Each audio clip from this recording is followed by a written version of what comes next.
Hello friends, very good morning. Welcome to LTX classes.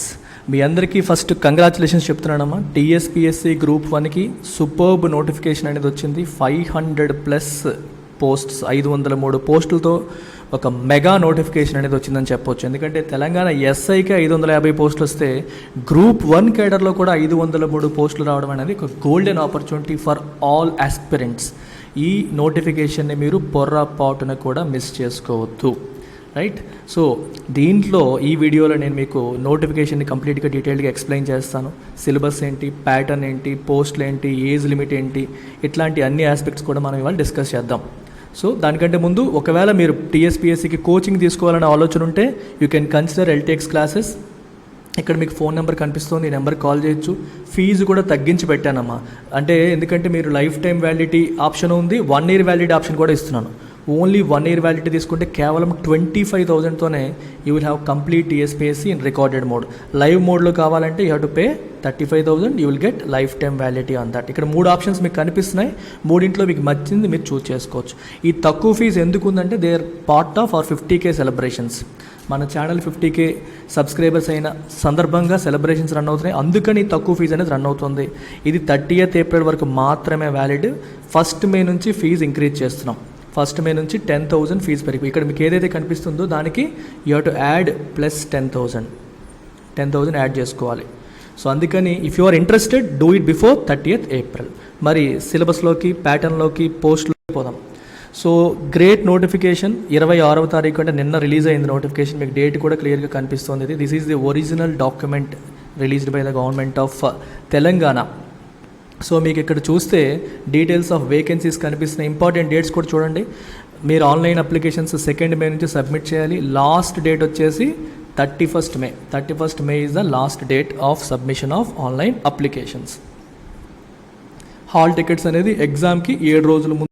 So hall tickets మీరు ఎగ్జామ్కి 7 రోజుల ముందు డౌన్లోడ్ చేసుకోవచ్చు. సో పోస్టులు ఒకసారి చూడండి. డీటెయిల్స్ ఆఫ్ వేకెన్సీస్ మీరు ఒకసారి చూస్తే, మీరు అందరూ ఎక్కువగా ఎదురు చూసే డిప్యూటీ కలెక్టర్ పోస్టులు చూసారా? 42 పోస్టులు ఉన్నాయమ్మా. చాలా ఎక్కువ పోస్టులు అయ్యి. అది ఏజ్ లిమిట్ కూడా చూడండి, అప్ టు 44. 18 years మినిమం ఉండాలి. 44 years వరకు కూడా మీకు స్కోప్ ఇచ్చారు. So maximum age limit 44. ఇది కూడా రెగ్యులర్ క్యాండిడేట్స్కి. ఇంకా ఏజ్ రిలాక్సేషన్ SC ST మిగిలిన కమ్యూనిటీస్కి ఏజ్ రిలాక్సేషన్ కూడా ఉంది. డిఎస్పీకి 91 పోస్టులు ఉన్నాయి. సో కమర్షియల్ ట్యాక్స్ ఆఫీసర్ ఏమో 48 ఉన్నాయి. RTO 4 ఉన్నాయి. పంచాయత్ ఆఫీసర్ 5 ఉన్నాయి. District registrar 5. DSP jails men వచ్చేసి 2. ఇలా మీకు డిఫరెంట్ ఉన్నాయి. చిన్న ఇవన్నీ కూడా చిన్న in the sense number of పోస్టులు తక్కువ ఉన్నాయి. అన్నీ ఒకటే క్యాడర్, నెంబర్ ఆఫ్ పోస్టులు తక్కువ ఉన్నాయి. మున్సిపల్ కమిషనర్ మళ్ళీ ఎక్కువ ఉన్నాయి, 41 ఉన్నాయి. ఎక్సైజ్ సూపరింటెండెంట్ 26 ఉన్నాయి. ఎక్కువ ఉన్నాయి, మీకు చూపిస్తున్నాను. అయితే ఏజ్ లిమిట్స్ కూడా మీరు చూసుకోవాలి. ఇక్కడ పోలీస్ కేటగిరీ ఇది తీసుకోండి, లేకపోతే ఎక్సైజ్ తీసుకోండి. వీటన్నిటికీ ఏజ్ లిమిట్ చూడండి, ఇక్కడ 31 మాత్రమే ఉంది. ఇది మీరు కేర్ఫుల్గా అబ్జర్వ్ చేయండి. సో కేటగిరీస్ 2, 7 అండ్ ఆల్సో 9, ఈ 3కి ఏజ్ లిమిట్ 31 మాత్రమే. మిగిలిన వాటన్నిటికీ కూడా 44. మిగిలిన వాటికి 44 ఉంది. సో ఈ 3కి మాత్రం ఏజ్ లిమిట్ తక్కువ ఉంది. పే స్కేల్ కూడా మీకు ఇక్కడ కనిపిస్తుంది, you can check it out. So total vacancies వచ్చి 503 vacancies. So huge number of vacancies అనమాట. సో మంచి ఆపర్చునిటీ మీ అందరికీ కూడా. అలాగే మీరు ఇక్కడ ఇంకోటి చూస్తే, మీకు స్టేజెస్ మీరు తీసుకుంటే 2 స్టేజ్లు మాత్రమే ఉన్నాయి. Preliminary stage, written test for mains, 2 స్టేజ్లే ఉన్నాయి. విచ్ మీన్స్ నో ఇంటర్వ్యూ అనేది లేదు. ఇంటర్వ్యూల్లో మోసాలు జరుగుతున్నాయని చెప్పి రకరకాల ఆరోపణలు గట్రా వస్తూ ఉంటాయి. ఇంటర్వ్యూ అనేది లేదు. ఓన్లీ 2 ఉన్నాయి. ఒకటి ప్రిలిమినరీ టెస్ట్. ఎప్పుడు ఉంటుందంటే జూలై ఆర్ ఆగస్ట్ 2022లో ఉండవచ్చు. ఒకవేళ స్టూడెంట్స్ ఎక్కువ మంది రిక్వెస్ట్ చేస్తే ఒకవేళ ఎక్స్టెండ్ చేసే అవకాశం కూడా ఉంది. మెయిన్స్ వచ్చేసి నవంబర్ ఆర్ డిసెంబర్ 2022. మీరు జూలై ఆర్ ఆగస్ట్ అని చెప్పి ఫిక్స్ అయిపోండి మెంటల్గా. దానికి తగ్గట్టుగా ఇమీడియట్గా ప్రిపరేషన్ స్టార్ట్ చేసేయండి. స్టార్ట్ చేస్తే మీకు ఆ టైం కల్లా కూడా ఫాస్ట్గా కంప్లీట్ చేసుకోవడానికి అవకాశం ఉంటుంది. సో ఇది వెరీ ఇంపార్టెంట్. అయితే టెస్ట్ ఎలా కండక్ట్ చేస్తారు? ఆబ్జెక్టివ్ టైప్ కదా prelims, OMR based, regular OMR based. Written exam కూడా మామూలు పేపర్ మీద కన్వెన్షనల్ డిస్క్రిప్టివ్ టైప్. ప్రతి క్వశ్చన్కి మనం సివిల్స్లో రాసినట్టుగా డిస్క్రిప్టివ్ ఆన్సర్స్ రాయాలి. సో పాత పద్ధతిలోనే నడుస్తుంది. పేపర్ మీద రాయడం, పేపర్ పైన మనకి ఈ బబుల్స్ చుట్టడం అనేది జరుగుతుంది. ఆన్లైన్లో కాదు. ప్రిలిమినరీగా ఫిజికల్గా మీరు OMR షీట్ని నింపాలి. ఇది మీరు ఇక్కడ చూడాల్సిన ఆస్పెక్ట్స్. నెక్స్ట్ మీరు చూడాల్సిన ఆస్పెక్ట్ అంటే ఇక్కడ చూడండి ఒకసారి, ప్రొసీజర్ ఆఫ్ సెలక్షన్ అని చెప్పి రాశారు. ప్రొసీజర్ ఆఫ్ సెలక్షన్ ఎలా జరుగుతుంది? ఫస్ట్ ప్రిలిమినరీ టెస్ట్ ఉంటుంది which will be objective type. దీంట్లో general studies, mental ability, detailed syllabus కూడా మరి ఎక్స్ప్లెయిన్ చేస్తాను, అందాక చూడండి. General studies and mental ability ఉంటాయి. ఇది ఎందుకంటే this is meant only for short listing, which means preliminary test యొక్క స్కోర్ అనేది కౌంట్ అవ్వదు. మీరు ప్రిలిమ్స్ క్వాలిఫై అయితే చాలు. ప్రిలిమ్స్లో ఎక్కువ స్కోర్ వచ్చినా తక్కువ స్కోర్ వచ్చినా మీ ఫైనల్ సెలక్షన్కి అది కంట్రిబ్యూట్ చెయ్యదు. Preliminary exam is only for qualifying. So okay, mains ఎగ్జామ్కి అడ్మిట్ చేయడానికి క్వాలిఫికేషన్ కోసం మాత్రమే ప్రిలిమినరీ టెస్ట్ అనేది పెడతారు. Marks secured in preliminary test will not be counted for ర్యాంకింగ్లో కౌంట్ చెయ్యరు. ఇన్ఫ్యాక్ట్ ఎన్ని మార్కులు వచ్చాయనే విషయాన్ని కూడా డిస్ప్లే చెయ్యరు. చెప్తారు విల్ నాట్ బీ డిస్ప్లే చేయరని చెప్పేశారు. అయితే ఎగ్జామ్ ఇంగ్లీష్, తెలుగు, ఉర్దూ భాషలో కూడా కండక్ట్ చేయబోతున్నారు. It will be in 3 languages, Telugu, English and Urdu 3 లాంగ్వేజెస్లో ఎగ్జామ్ కండక్ట్ చేస్తారంట. అయితే ఎంతమంది మెయిన్స్కి క్వాలిఫై అవుతారనే క్వశ్చన్ మీకు ఉంటుంది. చూడండి, 50 times the total number of vacancies. అంటే మనకి 503 వేకెన్సీలు అంటే 503 × 50 ఇంతమంది మనకి మెయిన్స్కి క్వాలిఫై అవుతారు. సో ఎక్కువ మందినే మెయిన్స్కి తీసుకోబోతున్నారని చెప్పి మనకి ఇక్కడ కనిపిస్తుంది. So lot of people will be selected for mains, right.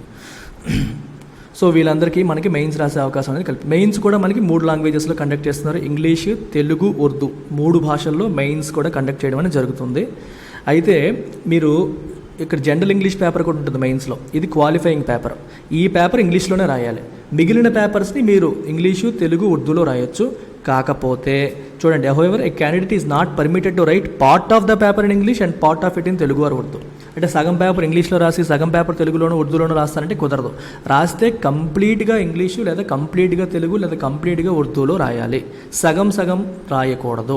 ఇలా అయినా రాయొచ్చు, అలా అయినా రాయొచ్చు, బట్ కంప్లీట్గా ఒకే లాంగ్వేజ్లో రాయాలి అని చెప్పి క్లియర్గా ఇక్కడ మెన్షన్ చేయడం అనేది జరిగింది, రైట్. సో ఇంతకు మించి మీకు ఇక్కడ రాశారు చూసారా, ఈ జనరల్ ఇంగ్లీష్ పేపర్ అనేది ఓన్లీ క్వాలిఫైయింగ్ పేపర్. ఇది మీకు 10th క్లాస్ లెవెల్ స్టాండర్డ్లో, సెకండరీ స్కూల్ సర్టిఫికేట్ SSC స్టాండర్డ్లో మాత్రమే ఉంటుంది. ఇది క్వాలిఫై అయితే చాలు, అంతకంటే మీకు అవసరం లేదు. దాని స్కోర్ని కౌంట్ చేయరనమాట. ఇప్పుడు మనం యాక్చువల్ సిలబస్లోకి వచ్చేద్దాం. I'm sure you're all waiting for this paper. ఈ పేజ్ కోసం వెయిట్ చేస్తున్నాను నాకు తెలుసు. సో సిలబస్లోకి వచ్చేస్తే మీకు ఒకటి ప్రిలిమినరీ టెస్ట్, తర్వాత written test which is mains. Preliminary టెస్ట్లో మీకు 150 క్వశ్చన్లు ఉంటాయి, 150 marks, which means each question carries 1 mark and there will be negative marking of 1/3. తప్పు చేస్తే 1/3 నెగిటివ్ అయిపోతుంది. టైం ఎంత ఇస్తున్నారు మీకు? 2.5 hours. 2.5 hours అంటే 150 minutes. 2 × 60 + 30.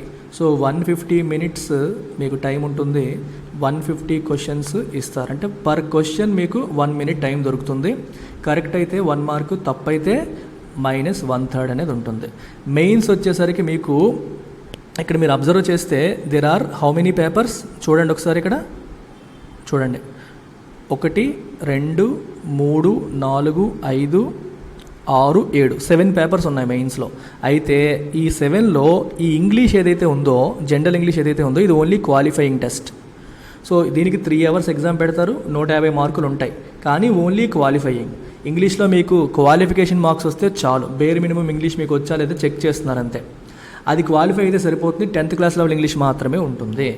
And rest of the papers are very very important. ఎందుకంటే అక్కడ మనకి కంప్లీట్ మార్క్స్ అనేవి కౌంట్ అవుతాయి. చూడండి, పేపర్ 1, పేపర్ 2, పేపర్ 3, వీటికి డీటెయిల్డ్ సిలబస్ తర్వాత ఎక్స్ప్లెయిన్ చేస్తాను నేను. అందుకని పైన చూడండి ఎన్ని పేపర్స్ ఉన్నాయి. పేపర్ 1 ఏమో general essay, paper 2 history, culture, geography, paper 3 Indian society, constitution, governance, paper 4 economy, paper 5 SNT and data interpretation, paper 6 Telangana movement, very very important, latest edition ఇది.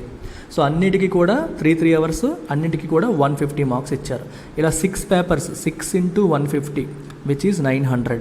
సో 900 మార్క్స్ మీకు ఫైనల్ మ్యాక్సిమం మార్క్స్ అనమాట. 900కి ఎవరికి ఎక్కువ వస్తే వాళ్ళు job కొడతారు based on the vacancies, దాన్ని బట్టి అనమాట. సో 900కి కౌంట్ చేస్తారు.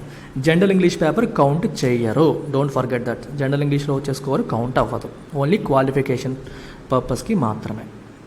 మరి ఇప్పుడు డీటెయిల్ సిలబస్ అనేది చూసేద్దాం. ప్రిలిమ్స్ సిలబస్ మీరు ఒకసారి చూస్తే దీంట్లో gender studies and mental ability అన్నారు.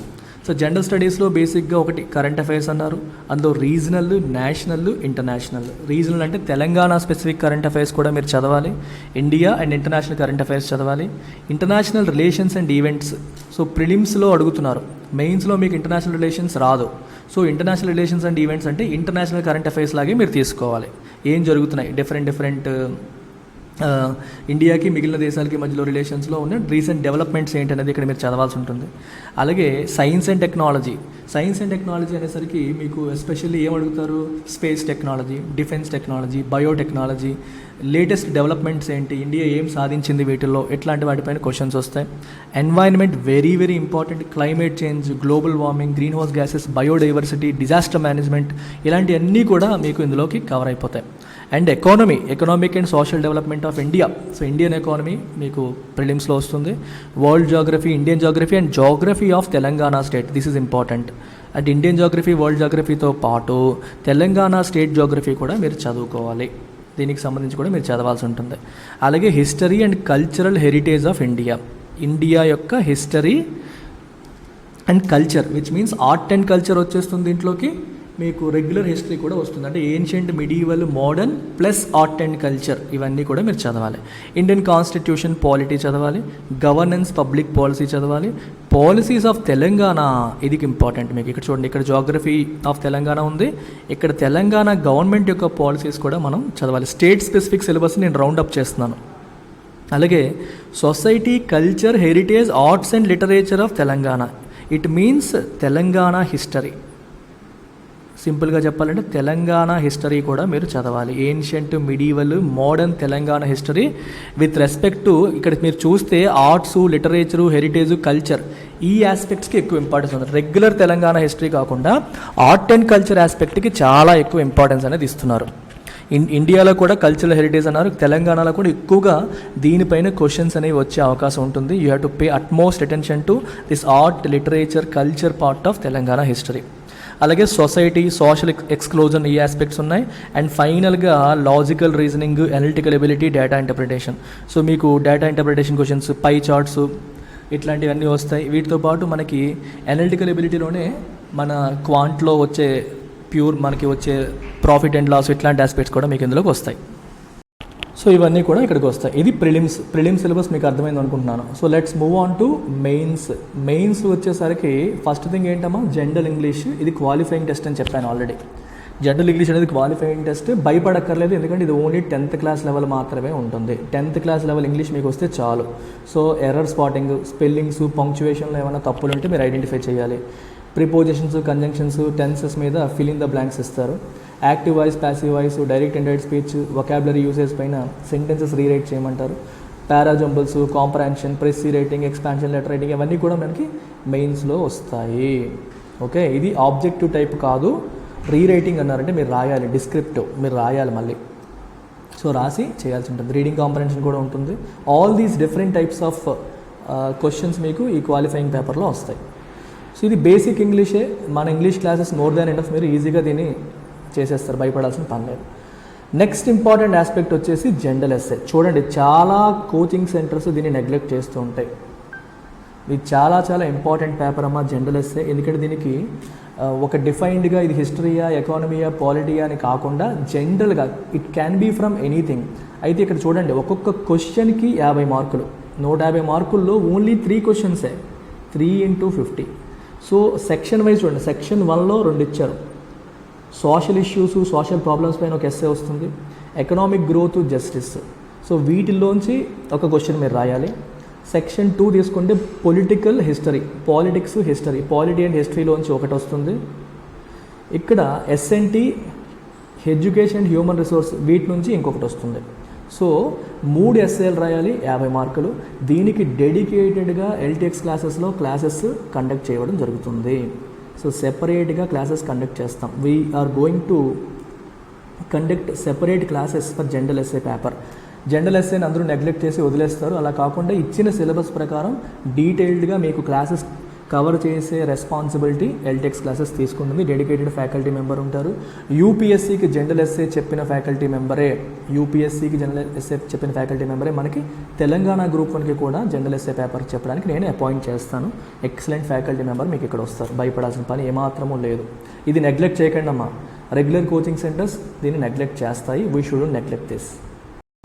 సో జనరల్ ఎస్ఏ పేపర్ తర్వాత మోస్ట్ ఇంపార్టెంట్ మనకి నెక్స్ట్ వచ్చే పేపర్ 2 వచ్చేసి హిస్టరీ, కల్చర్ అండ్ జియోగ్రఫీ అని చెప్పి రాశారు. సో మీకు ప్రతి చోట కూడా కల్చర్ అనేది క్లియర్గా కనిపిస్తుంది. సో కల్చర్కి సిగ్నిఫికెన్స్ బాగా పెరిగింది రీసెంట్గా. యూపీఎస్సీలో తీసుకోండి, గ్రూప్స్లో తీసుకోండి, సిగ్నిఫికెన్స్ బాగా పెరిగింది. దాని నుంచి క్వశ్చన్స్ ఎక్కువగా వస్తున్నాయి. అయితే కల్చర్, హిస్టరీ తీసుకుంటే మీకు ఫస్ట్ ఫేజ్ దీంట్లో 3 సెక్షన్స్ ఉన్నాయి పేపర్ 2లో. మొదటిది వచ్చేసి history and culture of India యొక్క హిస్టరీ అండ్ కల్చర్. దీనికి 50 మార్క్స్ ఉంటాయి. మనకి మొత్తం 150 కదా, దీనికి 50 మార్క్స్ ఉంటాయి. ఇక్కడ మీరు with special reference to modern period అని రాశారు, కానీ సిలబస్ చూస్తే ఇక్కడ early Indian civilisations, Indus, Vedic, Jainism, Buddhism, Gandhara, Mathura, Amaravati schools, art and culture అన్నీ వచ్చేసాయి. మౌర్యన్, శాతవాహన, గుప్తాస్ అన్నీ రాశారు. Which means complete ancient history మీరు చదవాల్సిందే. ఈ రెండో చూసుకుంటే మీకు అడ్వెంట్ ఆఫ్ ఇస్లాం, భక్తి మూమెంట్, సూఫీ మూమెంట్, కాకతీయ, విజయనగర, వీళ్ళందరి కాంట్రిబ్యూషన్, ఢిల్లీ సల్తనేట్స్, మొఘల్స్, వాళ్ళ యొక్క ఆర్ట్, ఆర్కిటెక్చర్, ఫైన్ ఆర్ట్స్ ఇవన్నీ కూడా అడుగుతున్నారు. విచ్ మీన్స్ మిడీవల్ హిస్టరీ కూడా చదవాలి. మిడీవల్ ఇండియన్ హిస్టరీ కూడా మీరు చదవాల్సి ఉంటుంది. అండ్ ఇక్కడ ఈ 3 తీసుకుంటే మీకు కంప్లీట్గా మోడర్న్ ఇండియన్ హిస్టరీ కూడా చదవాలి. సో మోడర్న్ చదవాలి, మిడీవల్ చదవాలి, అండ్ ఏన్షియంట్ చదవాలి, అండ్ ఆర్ట్ అండ్ కల్చర్ కూడా చదవాలి. సో ఇవన్నీ కూడా చదవాలి. ఏది ఒక్కటి కూడా మిస్ చేయడానికి లేదు. Anglo Sikh wars, Anglo Maratha wars, Karnataka wars అన్నీ, everything has to be read. ఒక్కదాన్ని కూడా విడిచిపెట్టడానికి లేదు. అందరి గురించి చదవాల్సింది ఉంది. Ambedkar, Mahatma Gandhi, everyone, all phases of national movement కూడా మనం చదవాల్సి ఉంటుంది. ఇది ఫస్ట్ 50 మార్క్స్ అయిపోయింది. నెక్స్ట్ వచ్చేసరికి ఇంకో 50 మార్క్స్ వచ్చేసి తెలంగాణకి స్పెషల్గా కేటాయించారు.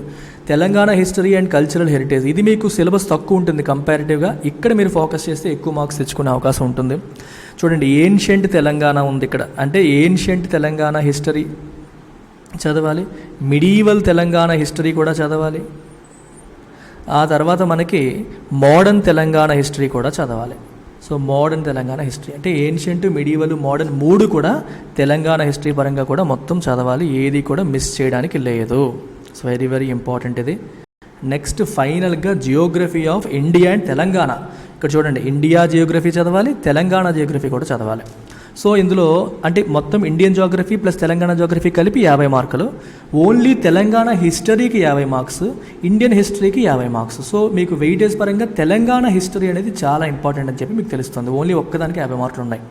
జాగ్రఫీలో ఇదంతా ఇండియన్ జాగ్రఫీ, ఈ పార్ట్ కూడా ఇండియన్ జాగ్రఫీ. ఇక్కడ నుంచి మనకి Telangana geography, geographical extent of Hyderabad state and present Telangana state అని చెప్పి మొదలుపెట్టారు. ఇదంతా మనకి తెలంగాణ స్టేట్ కిందకు వచ్చేస్తుంది. తెలంగాణ జాగ్రఫీకి 3 పాయింట్స్ ఇచ్చారు, ఇండియన్ జాగ్రఫీకి 2 పాయింట్స్ రాయడం అనేది జరిగింది. ఇవంతా మనం చదవాల్సి ఉంటుంది. Next Indian society, constitution and governance. Paper 3కి వచ్చేసాం. పేపర్ 3లో కూడా మళ్ళీ మనకి 3 సెక్షన్స్ ఉన్నాయి. సొసైటీ ఒక సెక్షను, కాన్స్టిట్యూషన్ లేదా పాలిటీ ఒక సెక్షను, 3వది గవర్నెన్స్ ఒక సెక్షన్. జనరల్గా మీరు తీసుకుంటే యూపీఎస్సీలో పాలిటీకి ఎక్కువ ఇంపార్టెన్స్ ఉంటుంది, కానీ ఇక్కడ వచ్చేసరికి గవర్నెన్స్కి, పాలిటీకి ఈక్వల్ ఇంపార్టెన్స్ ఉంది. సొసైటీకి కూడా అంతే ఇంపార్టెన్స్ ఉంది. సొసైటీ, కాన్స్టిట్యూషన్ లేదా పాలిటీ, 3వది గవర్నెన్స్, 3ంటికి ఈక్వల్ ఇంపార్టెన్స్ ఉంది. సో సోషల్ మూమెంట్స్ గురించి మనం చదవాల్సి ఉంటుంది. సొసైటీ స్ట్రక్చర్, ఇష్యూస్ గురించి చదవాలి. రూరల్, అర్బల్ తీసుకోండి, multi culturals, family, marriage, kinship, cost, tribe, religion, Indian సొసైటీకి సంబంధించిన అన్ని ఆస్పెక్ట్స్ మనం చదవాల్సి ఉంటుంది. అలాగే సోషల్ ఎక్స్క్లూజన్, కొంతమందిని మనం ఎలా ఎక్స్క్లూడ్ చేస్తున్నాం అవి చదవాలి. సోషల్ ఇష్యూస్ ఇవన్నీ మీకు పోవర్టీ, అన్ఎంప్లాయ్మెంట్ ఇవన్నీ మీకు ఎకానమీలోనూ వస్తాయి, కొంతవరకు జాగ్రఫీలో వస్తాయి. చూడండి, సస్టైనబుల్ డెవలప్మెంట్ ఇవన్నీ ఎకానమీలో వస్తాయి, ఎన్విరాన్మెంట్లో వస్తాయి. ఇక్కడ మీకు రిపిటేషన్ ఉంటుంది, కానీ ఈ ఇష్యూస్ కూడా మనం చదవాలి. అలాగే స్పెసిఫిక్ సోషల్ ఇష్యూస్ తెలంగాణలో ఉన్న చూడండి, వెట్టి చాకరీ, జోగిని, దేవదాసి సిస్టమ్, గర్ల్ చైల్డ్, ఇట్లాంటి ఆస్పెక్ట్స్ కూడా మనం చదవాల్సి ఉంటుంది. ఏ ఒక్కటి కూడా నెగ్లెక్ట్ చేయడానికి లేదు.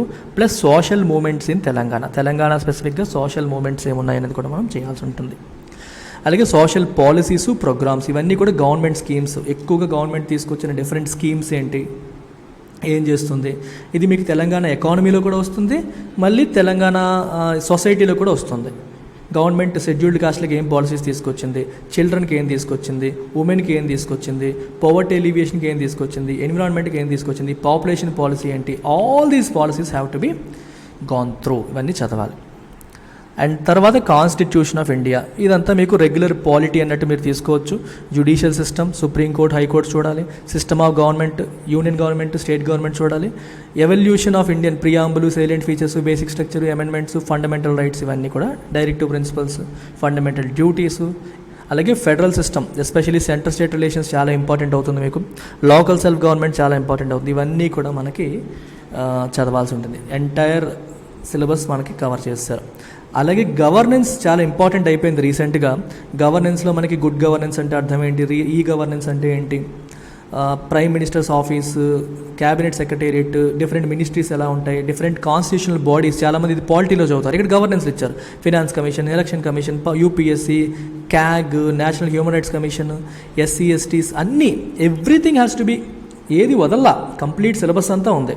అలాగే స్టేట్ అండ్ లోకల్ లెవెల్లో గవర్నెన్స్ ఎలా ఉంటుంది, సెక్రటేరియట్స్ ఎలా ఫంక్షన్ చేస్తాయి, డైరెక్టరేట్స్ ఎలా ఫంక్షన్ చేస్తాయి, ఇవన్నీ కూడా ఇక్కడ రాశారనమాట.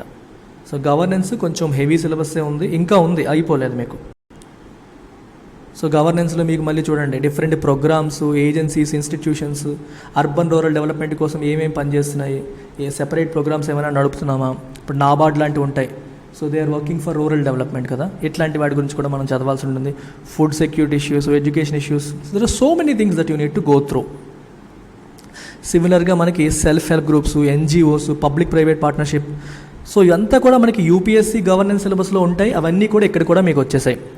And public administration, UPSC aspirants ఎవరైనా ఉంటే పబ్లిక్ అడ్మినిస్ట్రేషన్ ఆప్షనల్ తీసుకునే వాళ్ళకి ఇవన్నీ ఆల్రెడీ పబ్యాడ్లో చదువుతారు. సేమ్ ఆస్పెక్ట్స్ గవర్నెన్స్లో ఉంటాయి. మళ్ళీ ఎథిక్స్ చూడండి, ethics and values of administration, ఇది మీకు గవర్నెన్స్లో వస్తుంది. సివిల్స్ వాళ్ళకి ఎథిక్స్లో వస్తుంది. మళ్ళీ పబ్లిక్ అడ్మినిస్ట్రేషన్ ఆప్షనల్ వస్తుంది. సేమ్ క్యాండిడేట్స్ గ్రూప్ 1 రాస్తున్నారు అనుకోండి, మీకు చాలా ఈజీ అయిపోతుంది. ఈ ఆస్పెక్ట్స్ అన్నీ కూడా మనం ఎలాగూ డిఫరెంట్ సబ్జెక్ట్స్ చదివేవే. సో గవర్నెన్స్ కొంచెం హెవీ సిలబస్ ఉంది, కాకపోతే యూపీఎస్సీ ప్రిపేర్ అయ్యే వాళ్ళు ఈజీగా రాసేస్తారు.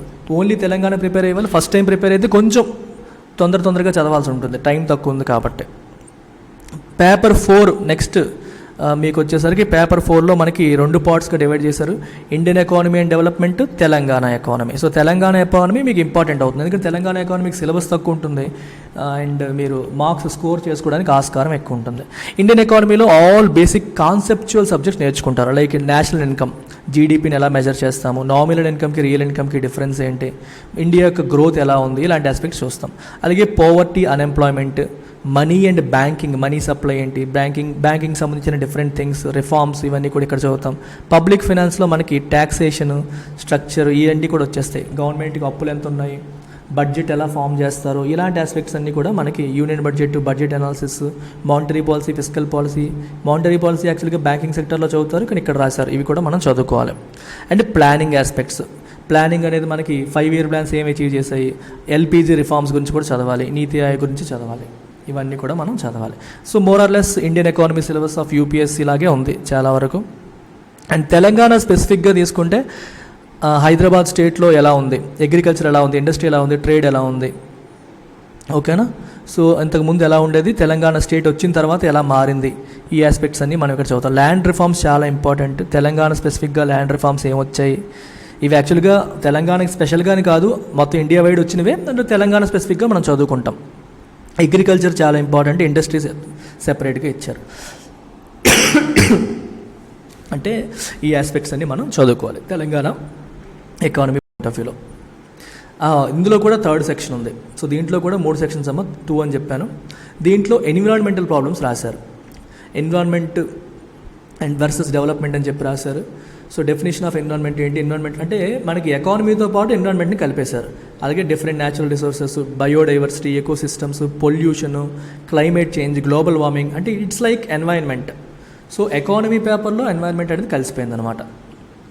అండ్ ఫైనల్గా paper 5 which is science and technology, చాలా ఎక్కువ వెయిటేజ్, అంటే ఒక్క సైన్స్ అండ్ టెక్నాలజీకి 150 మార్కులు వెయిటేజ్ ఇచ్చారు ఇక్కడ.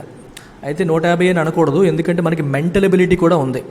సో మెంటల్ ఎబిలిటీతో కలిపి 150 మార్కులు. సో డేటా ఇంటర్ప్రిటేషన్ పక్కన పెట్టేస్తే మీకు 2 పేపర్స్ సైన్స్ అండ్ టెక్నాలజీ మీద, సో 100 మార్కులు మనకి సైన్స్ అండ్ టెక్నాలజీ పైన వస్తాయి. Role and impact of science and technology చూడండి, డిఫరెంట్ ఎమర్జింగ్ ఏరియాస్ అన్ని రాశారు. అలాగే national policy of science and technology ఇది ఒకటి మనం చూసుకోవాలి. Information and communication technology, nano technology, robotics ఇవన్నీ చదవాలి. ఇక్కడంతా స్పేస్ టెక్నాలజీ యొక్క అప్లికేషన్స్, ఎనర్జీకి సంబంధించి ఇది అగైన్ మళ్ళీ ఎన్విరాన్మెంట్లో కూడా వస్తుంది, ఇక్కడ కూడా వచ్చింది. Solar energy, renewable energy, bio energy ఇవన్నీ కూడా వచ్చాయి. అలాగే ఇక్కడ చూస్తే మీకు అగ్రికల్చర్కి సంబంధించి science applications, crop science, agricultural science, biotechnology and its applications, genetic engineering, బయోటెక్నాలజీకి సంబంధించి ఇది కూడా ఇక్కడ కూడా మళ్ళీ అగైన్ మైక్రోబియల్ ఇన్ఫెక్షన్స్. ఇది మీరు చూస్తే కొంచెం మీకు బయాలజీ వస్తుంది చాలా వరకు. Different bacterial, viral, protozoal infections ఏంటి, వేటి నుంచే వస్తాయి, వాటి వల్ల వచ్చే డిఫరెంట్ జబ్బులు ఏంటి, వాటికి ప్రివెంటివ్ మెజర్స్ ఏంటి, ఏం చేయాలి అంటే వ్యాక్సినేషన్స్ ఏం చేయాలి, ఇలాంటివన్నీ ఇక్కడ రాశారనమాట.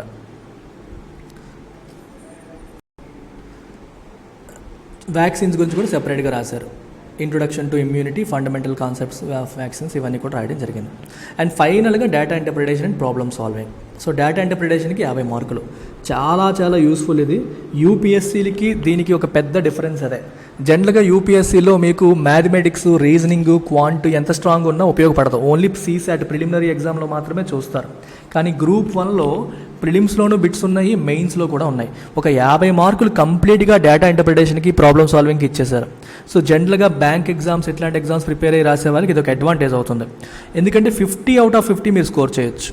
You can score 50 out of 50. మిగిలిన వాటిలో మార్కులు తగ్గొచ్చేమో కానీ ఇందులో తగ్గవు. పక్కాగా 50 మార్కులు వచ్చేసే గోల్డెన్ ఆపర్చునిటీ మీకు ఈ చాప్టర్ ద్వారా ఉంది. ఇది basic bar graphs, line graphs, pie charts ఇవన్నీ ఈజీగా మనం చేయగలిగేవే. అండ్ టేబులర్, డయాగ్రామెటికల్ డేటా ఇదంతా చేసేయగలిగేవే ఉంటాయి. క్వాంటిటేటివ్ యాప్టిట్యూడ్ కూడా ఉంది. Ratio, proportion, profit and loss, number series, averages, number systems, time and work, time and distance, simple interest ఇలాంటివన్నీ కూడా మనం చూసేవే. క్రిటికల్ రీజనింగ్ క్వశ్చన్స్ కూడా వస్తాయి. ఇది నేను స్వయంగా మీకు కవర్ చేస్తాను. ఇవన్నీ మీరు అసలు భయపడాల్సిన పని లేదు. Decision making and problem solving కూడా చాలా ఈజీ. ఎందుకంటే మీకు ఒక సిచ్యువేషన్ ఇస్తారు, సిచ్యువేషన్ ఇచ్చి దానికి మీరు ఏంటి సొల్యూషన్, కింది వాటిలో మీరు ఏ ఆప్షన్ ఎంచుకుంటారని చెప్పి ఇవ్వచ్చు. లేకపోతే మిమ్మల్ని రాయమని చెప్పొచ్చు, మీరు సొల్యూషన్ రాయండి ఆ సిచ్యువేషన్కి ఏంటని చెప్పి మనకి చెప్తారు. ఇది ఏమీ కష్టం కాదు. With enough practice you can easily handle this kind of questions. We will handle it. మీరు ఎక్కడి కూడా సిలబస్లో ఏ పాయింట్ కూడా మిస్ చేయకుండా హ్యాండిల్ చేసే రెస్పాన్సిబిలిటీ ఎల్టీఎక్స్ క్లాసెస్ తీసుకుంటుంది. ఆల్ కైండ్స్ ఆఫ్ క్వశ్చన్స్ని హ్యాండిల్ చేయగలిగే ఫ్యాకల్టీ ఉన్నారు. ఒకవేళ ఎవరు ఏం చెప్పలేకపోయినా సురేష్ సార్ నేను వస్తా, నేను వచ్చి ఆ టాపిక్ మీకు కంప్లీట్ చేసి వెళ్తాను. మీరు ఎక్కడ దేనికి భయపడాల్సిన పని లేదు. And finally paper 6 Telangana movement and state formation, దీనికి సెపరేట్గా 150 మార్కులు కేటాయించారు. దీంట్లో 3 ఫేజెస్, ఐడియా ఆఫ్ తెలంగాణ ఒకటి, మొబిలైజేషన్ ఫేజ్ ఒకటి, టువర్డ్స్ ఫార్మేషన్ ఆఫ్ తెలంగాణ, 3 ఫేజుల కింద డివైడ్ చేశారు. ఒక్కొక్క ఫేజ్కి 50 మార్కులు, 50 టోటల్ 150 మార్క్స్ అనమాట. ఇలా 6 పేపర్స్, 6 × 150 900 మార్క్స్. 900 మార్క్స్ని మనం టార్గెట్ చేసుకోవాలి. సో ఎవరికైతే ఎక్కువ వస్తాయో based on the vacancies, based on the availability of post ఈజీగా మీరు జాబ్ క్రాక్ చేయగలుగుతారు. So golden opportunity. 503 పోస్టులు అనేది నా భూతో నా భవిష్యత్ లాగా ఉంది. సో మంచి opportunity. With in Telangana posting వస్తుంది, ఎక్కడికి వెళ్ళక్కర్లేదు. మన ఊరికి దగ్గరగా, ఇంటికి దగ్గరగా ఉండి మనం చక్కగా మన వాళ్ళకి సర్వీస్ చేసే ఒక మంచి ఆపర్చునిటీ మనకి ఈ తెలంగాణ నోటిఫికేషన్ అనేది ఇస్తుంది. దీన్ని ఫాలో అయ్యి ఆంధ్రప్రదేశ్ గవర్నమెంట్ కూడా ఇస్తుంది అని చెప్పి కోరుకుంటున్నాం, మంచి గుడ్ నెంబర్ ఆఫ్ పోస్టులతో. All the best to all of you.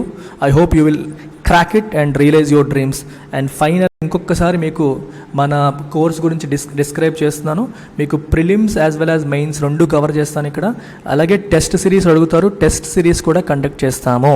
మీకు ప్రిలిమ్స్కి ప్లస్ మెయిన్స్కి కూడా we will conduct different test. Don't worry about any of them. పాత పేపర్లు ఉన్నాయా లేవా మీరు పట్టించుకోకర్లా. మేము క్వశ్చన్స్ క్రియేట్ చేసైనా సరే మీకు టెస్ట్లు కండక్ట్ చేయడం అనేది పక్కా. You don't have to worry about it. Fee structure కేవలం 25,000తో స్టార్ట్ అవుతుంది. మేడంతో మాట్లాడి, ప్రత్యూష మేడంతో మాట్లాడి without wasting any further time మీరు జాయిన్ అయిపోండి. డెమోలు చూడాలన్నా, డౌట్స్ ఏమైనా ఉన్నా నేను అందుబాటులో ఉంటాను. క్లియర్ చేసేసుకోండి. క్లియర్ చేసుకున్న తర్వాతనే మీరు రండి. ఏ డౌట్ ఉన్నా క్లియర్ చేసుకొని జాయిన్ అవ్వండి.